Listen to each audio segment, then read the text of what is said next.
बिस्मिल्लाहिर्रहमानिर्रहीम अस्सलाम वालेकुम नाज़रीन, आज की ये मेरी वीडियो ईरान के बारे में है। ईरान ने अमरीकी पाबंदियों को जूते की नोक पर रखते हुए एक बड़ा संग मील जो है वो अबूर कर लिया है।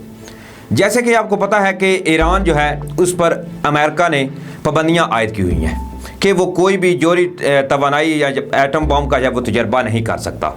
इसके अलावा भी मज़ीद ईरान पर आए दिन अमेरिका जो है वो पाबंदियाँ लगाता रहता है। लेकिन अभी ईरान ने एक ऐसा हथियार जो है वो तैयार कर लिया है जिससे अमेरिका और इसराइल के पसीने छूट चुके हैं। आज की वीडियो में मैं आपको इस बारे में मुकम्मल आगाही दूंगा, तो आपसे गुजारिश है कि मेरी वीडियो को आखिर तक लाजमी देखिएगा और वीडियो देखने के बाद अपनी राय जो है वो कमेंट्स बॉक्स में ज़रूर दिया करें। जैसा कि नाज़रीन आपको पता है कि पिछले दिनों से ईरान, इसराइल और अमेरिका के दरमियान एक बार फिर से कशीदगी जो है वो अरूज पर पहुँच चुकी है।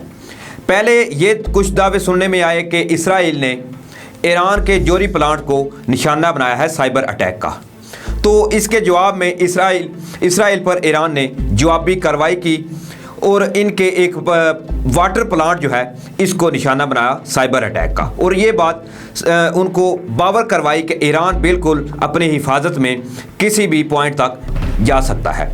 अगर आप इससे पहले देख लें कि जब अमेरिका ने जनरल कासिम सुलेमानी को शहीद किया था, तब भी ईरान ने अपने आप को एक ताकतवर मुल्क के तौर पर सामने लाया और ईरान ने फौरी तौर पर और अमेरिका को ये चीज़ बावर करवाई कि ईरान कोई ऐसा वैसा मुल्क नहीं है कि जहां पर भी आप चाहोगे उस पर हमला कर दोगे, और इसने उन पर जवाबी अटैक किया, जिसके बारे में ऑलरेडी मैं अपनी वीडियोज़ में बता भी चुका हूँ। तो मज़ीद मैं ये नहीं चाहता कि आपका टाइम जो है वो ज़ाया हो। लेकिन उसके बाद भी ईरान और अमेरिका और इसराइल के दरमियान जो है वो मशरिक़ वस्ता में एक नई कशीदगी जो है वो जन्म ले रही है। ईरान ने इसके बाद फिर इतवार वाले दिन अमेरिका की एक रियासत है वहाँ पर साइबर अटैक किया और अमेरिका को ये चीज़ बावर करवाई कि हम अपनी हिफाजत में किसी हद तक भी जा सकते हैं। तो नाज़रीन, दूसरी जानिब आज ईरान ने एक नहायत ही बेहतरीन टेक्नोलॉजी जो है वो ईजाद कर ली है। उसकी तफसीलात जो हैं वो कुछ इस तरह से हैं कि ईरान ने लेज़र टेक्नोलॉजी मिसाइल सिस्टम तैयार कर लिया है। ये एक महर खबरसां इदारा है। इसने ये दावा किया है कि इस्लामी जमहूरिया ईरान की सियाह पासदारान के सरबराह मेजर जनरल हुसैन इस्लामी की मौजूदगी में लेज़र टेक्नोलॉजी मिसाइल सिस्टम की नकाब कशी जो है वो की गई है। और ज़राए के मुताबिक मेजर जनरल हुसैन सलामी ने सिपाह पासदारान के जनरल स्टाफ के बाज़ मावनीन के हमरा सिपाह की फ़ज़ाइया के फतह हेलीकॉप्टर का मुशाहिदा किया और उस दौरान उन्होंने लेज़र टेक्नोलॉजी मिसाइल सिस्टम की भी रौनमाई की। इसके साथ वो नुमाइशगाह में फतह हेलीकॉप्टर ग्रुप के बाज़ दीगर मासूलात का भी मुशाहिदा करते रहे हैं। इसके अलावा भी अगर बात करें तो ईरान पर जबकि अमेरिका की तरफ से सख्त दबाव है कि वो कोई भी चीज़ जो है वो इन्वेंट नहीं कर सकते, ना तो उनके साथ कोई किसी मुल्क को तजारत की इजाज़त है, क्योंकि अमेरिका जो है वो ईरान को मुआशी और इक़्तिसादी लिहाज से कमज़ोर मुल्क करना चाहता है। लेकिन इसके बावजूद ईरान ने एक और जो है संग मील अबूर करते हुए एक कोसर नामी लड़ाका त्यारा जो है वो भी ईजाद कर लिया है। नाज़रीन, कोसर नामी ये त्यारा अमरीकी F-5 तर्ज के हैं। ये जदीद इवांक से जो है असला लेज हैं। इनका बाज़ाब्ता इफ्तिताह जो है वो 2018 में सदर हसन रूहानी ने किया था और उस वक्त इस किस्म के 7 त्यारे फ़ज़ाइया में शामिल किए गए थे।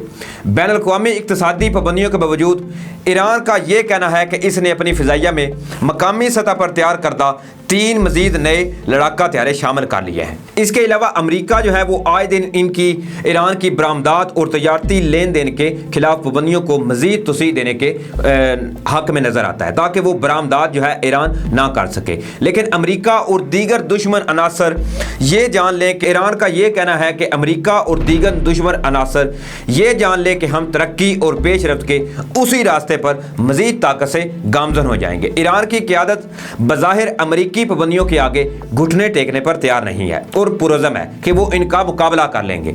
लेकिन ईरान की मईशत पर इक़्तिसादी पाबंदियों के शदीद असरात जो हैं वो नज़र आना शुरू हुए हैं।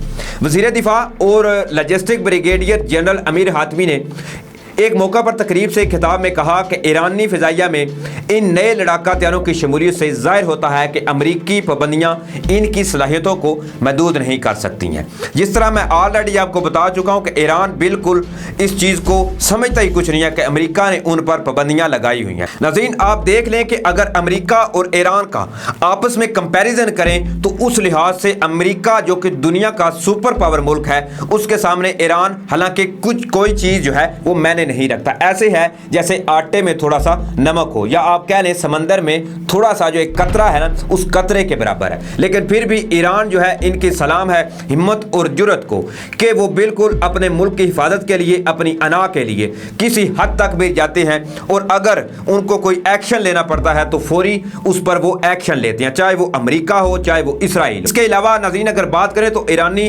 खबरसां इदारे अरना के मुताबिक जनरल जो है ईरानी, इन्होंने मजीद कहा कि 2017 में कोसर लड़ाका तैयारे की नकाब कशाई की गई और इसी साल इसकी प्रोडक्शन लाइन शुरू कर दी गई।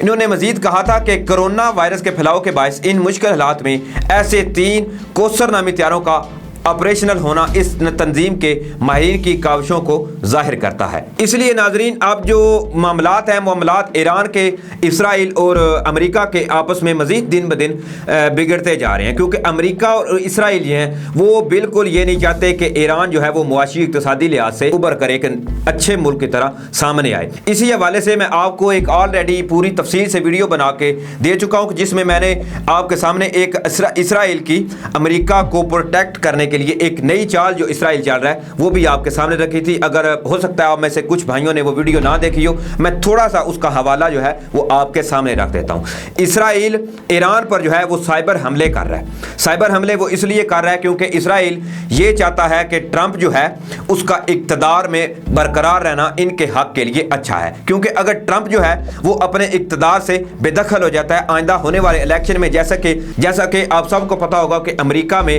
आने वाले दिनों में या महीनों में इलेक्शन होने जा रहे हैं, इसमें ट्रंप की इस दफा मुतवक्के हार जो है वो नजर आ रही है। तो इसराइल जो है वो बिल्कुल ट्रंप को डिफेंड करने में लगा हुआ है, क्योंकि इसराइल को अच्छी तरह से ये पता है कि अगर ट्रंप हार जाता है तो इनके बाद अगला आने वाला सदर जो है वो जो बाइडन होगा, और जो बाइडन जो है वो फ़लस्तीन और दूसरे इस्लामी मुल्क के हिसाब से अगर देखें तो वो उनके हक में बेहतर है। फ़लस्तीन का आप देख लें कि जिस तरह गूगल जो कि अमेरिका की कंपनी है, इसके अलावा अमेरिका की एक और ब्रांड है एप्पल ने गूगल से फ़लस्तीन का नक्शा जो है वो मुकम्मल तौर पर ख़त्म कर दिया था और इसको कन्वर्ट करके इसराइल में जो है इंक्लूड कर दिया था। ये एक हमारे मुसलमानों के लिए डूब मरने का मुकाम है कि देख लें फ़लस्तीन में बड़ी मुद्दत से जो है वहाँ मुसलमानों पर जुल्म सितम हो रहा है, इसराइल उन पर जो है कहर डाल रहा है। कोई मुसलमान ममालिक आगे बढ़कर उनको डिफेंड करने को तैयार नहीं है, हर किसी को अपनी अपनी पड़ी हुई है। बस यही है कि बस जो कुछ भी हो रहा है उसको होने दो,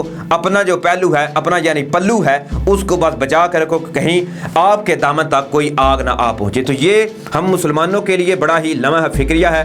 अब वक्त जो है वो आ चुका है कि हम मुसलमानों को यकजान होकर इन यहूदियों को, ये जो आले यहूद हैं, इन यहूदियों को निस्तो नबूद करना होगा। इनके जो गंदे अज़ाइम हैं मुसलमानों के खिलाफ, इनको दबरदूस करना होगा, तब ही जाकर इस्लाम का नफाज जो है वो पूरी दुनिया में फैल सकेगा। और इस तरह आप देख लें कि जिस तरह फ़लस्तीन में जुल्म हो रहा है, जिस तरह कश्मीर में जुल्म हो रहा है, लेकिन अल्लाह ताला से मेरी ये दुआ है कि अल्लाह ताला जितने भी मजलूम हैं उनको उस अजाब से बचाए, और जो भी उन पर ये यहूदी जो जुल्म ढा रहे हैं उन पर अल्लाह ताला का कहर नाज़िल हो और ये निस्तो नबूद हो जाएं। आमीन। इसी के साथ मुझे इजाज़त दें, आपसे इंशाल्लाह किसी नई अपडेट, किसी नई डेवलपमेंट के साथ हाज़िर होऊंगा। और हाँ, आखिर में मैं इतना ज़रूर कहना चाहूँगा कि वीडियो देखने के बाद अपनी राय जो है वो कमेंट्स बॉक्स में ज़रूर दिया करें, ताकि इससे जो है मुझे पता चले कि आपको मेरी वीडियो जो है वो कैसी लग रही हैं। तो इसी के साथ इजाज़त दें, अपना ख्याल रखिएगा। अल्लाह हाफिज़।